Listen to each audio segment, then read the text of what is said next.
जरूरी है।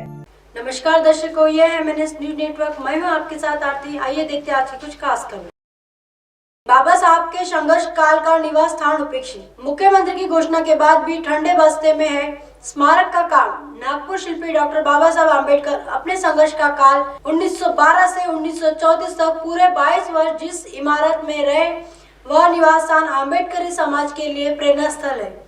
अत्यंत जीर्ण हो चुकी यह वास्तु अभी भी शासन के दरबार में उपेक्षित है, इसलिए अविलंब यह वास्तु सुरक्षित करते हुए स्मारक के तौर पर विकसित करने की मांग डॉक्टर बाबा साहब आम्बेडकर प्रेरणा समिति के अध्यक्ष शंकर लोखंडे ने रविवार को एक पत्र परिषद में की। यह ऐतिहासिक वास्तु मुंबई के मध्य स्थल परेल में BTI चाल क्रमांक 1 में है।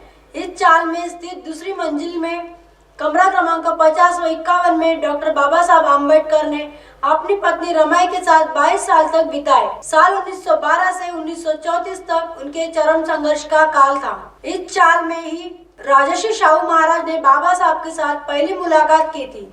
इस अवसर पर शाहू महाराज ने बाबा साहब को समाचार पत्र मुक्तायक शुरू करने के लिए 2500 रुपए दान के तौर पर दिए। इस चाल में रहकर भी बाबा साहब ने MA PhD से लेकर सभी डिग्रियां हासिल की। यहाँ रहकर ही उन्होंने महाट के टी तालाब का सत्याग्रह और कालाराम मंदिर का सत्याग्रह किया। यहाँ पर उनके बेटों का निधन हो गया। इस तरह अनेक घटनाओं की यह चाल ऐतिहासिक गवाह है। डॉक्टर बाबा साहब आम्बेडकर प्रेरणा समिति के प्रयासों पर तत्कालीन मुख्यमंत्री उद्धव ठाकरे ने इस चाल का दौरा किया और यहाँ राष्ट्रीय स्मारक बनाने की घोषणा की थी, लेकिन बाद में कुछ नहीं हो पाया। समिति की मांग है कि शासन इस संबंध में अविलंब पहल करे। पत्र परिषद में उत्तम शेवड़े और संतोष आम्बेडकर उपस्थित थे।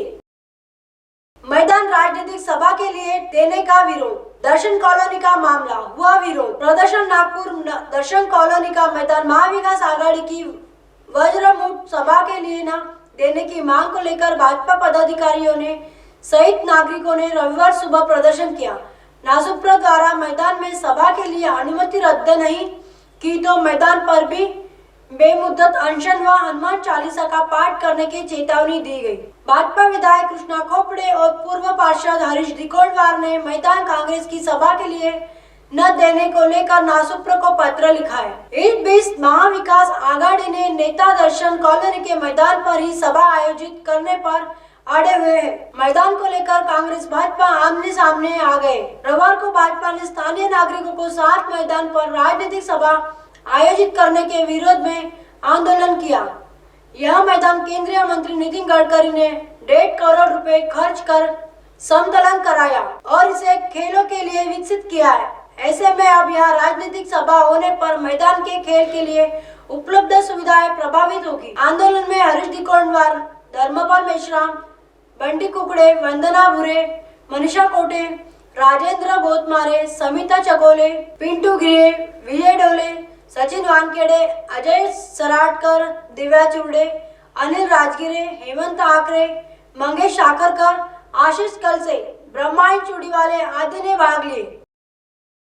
यूपी में निकाय चुनाव 2 चरणों में। लखनऊ उत्तर प्रदेश में नगरीय निकाय के चुनाव की अधिसूचना जारी करते हुए राज्य चुनाव आयुक्त मनोज कुमार ने रविवार को बताया कि ये चुनाव 2 चरणों में 4 मई तथा 11 मई को होगा, जबकि 13 मई को मतों की गिनती की होगी। कुमार ने पत्रकारों को बताया कि राज्य के 760 नगरीय निकाय चुनाव के तहत कुल 14,684 पदों पर चुनाव होंगे। इसमें 17 महापौर, 1420 पार्षद, नगर पालिका परिषदों के 199 अध्यक्ष, नगर पालिका परिषदों के 5,327 सदस्य, नगर पंचायत के 544 अध्यक्ष और नगर पंचायत के 7,178 सदस्यों के निर्वाचन के लिए चुनाव होगा। इसी के साथ ही राज्य में चुनाव आचार संहिता भी लागू हो गया है। आयोग द्वारा निर्वाचन की अधिसूचना जारी करने से पहले उत्तर प्रदेश सरकार ने रविवार को नगर निगम के महापौर, नगर परिषद और नगर पंचायतों के अध्यक्षों के लिए अंतिम ने आरक्षण सूची जारी की।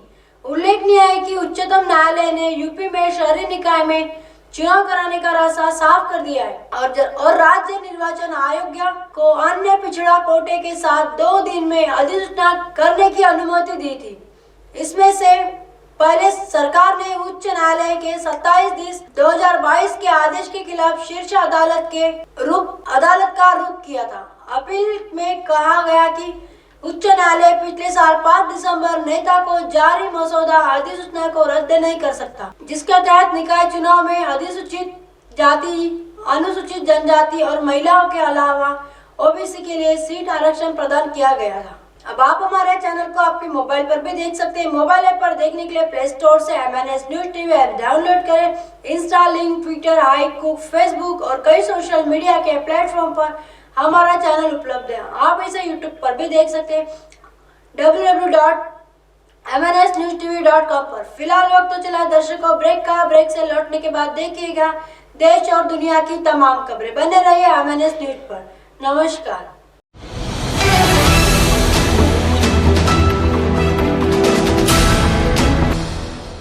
ये है MNS न्यूज नेटवर्क और आप देख रहे हैं MNS न्यूज।